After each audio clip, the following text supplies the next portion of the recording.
ഇന്ന് 2025 മെയ് 12-ന് ഇന്ത്യയിലും ലോകത്തും ശ്രദ്ധേയമായ പ്രധാന വാർത്തകൾ ചുവടെ. ഇന്ത്യ പാകിസ്ഥാൻ യുദ്ധവിരാമം. ഇന്ത്യയും പാകിസ്ഥാനും എല്ലാ സൈനിക പ്രവർത്തനങ്ങളും നിർത്താൻ ധാരണയായി. അതേസമയം പാകിസ്ഥാൻ ഉടൻ തന്നെ യുദ്ധവിരാമം ലംഘിച്ചതായി റിപ്പോർട്ടുകൾ. ഓപ്പറേഷൻ സിന്ദൂർ പഹൽഗാം ആക്രമണത്തിന് പ്രതികാരമായി ഇന്ത്യ നടത്തിയ സൈനിക ഓപ്പറേഷനിൽ 100-ലധികം ഭീകരരെ വധിച്ചതായി റിപ്പോർട്ട്. CBSE ഫലം. CBSE 10ാം, 12ാം ക്ലാസ് ഫലങ്ങൾ ഇന്ന് പ്രസിദ്ധീകരിക്കും. വിദ്യാർത്ഥികൾക്ക് ഡിജിലോക്കർ വഴി ഫലങ്ങൾ ലഭ്യമാകും. ബുദ്ധപൂർണിമ അവധി. ഇന്ന് ബുദ്ധപൂർണിമ ദിനമായതിനാൽ ഇന്ത്യയിലെ പല സംസ്ഥാനങ്ങളിലും ബാങ്കുകളും സ്കൂളുകളും അടച്ചിരിക്കും. ഛത്തീസ്ഗഡ് അപകടം.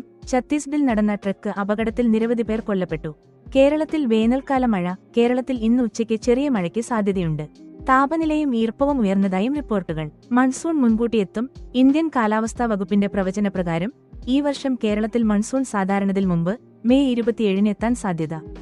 ഇസ്രയേൽ ഗാസ സംഘർഷം. ഇസ്രയേലിന്റെ വ്യോമാക്രമണത്തിൽ ഗാസയിൽ 23 പേർ കൊല്ലപ്പെട്ടു. ജപ്പാൻ പ്രധാനമന്ത്രി പ്രതികരണം. ജപ്പാൻ പ്രധാനമന്ത്രി ഷിഗേരു ഇഷിബ ഇന്ത്യ പാകിസ്ഥാൻ യുദ്ധവിരാമത്തെ വലിയ നേട്ടമായി വിശേഷിപ്പിച്ചു.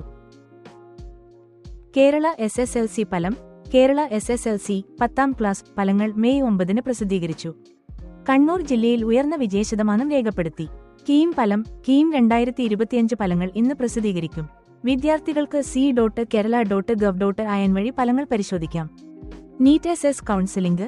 നീറ്റ് SS 2024 കൗൺസിലിംഗ് ഷെഡ്യൂൾ പ്രസിദ്ധീകരിച്ചു. രജിസ്ട്രേഷൻ ഉടൻ ആരംഭിക്കും. സണ്ണി ജോസഫ് KPCC അധ്യക്ഷൻ.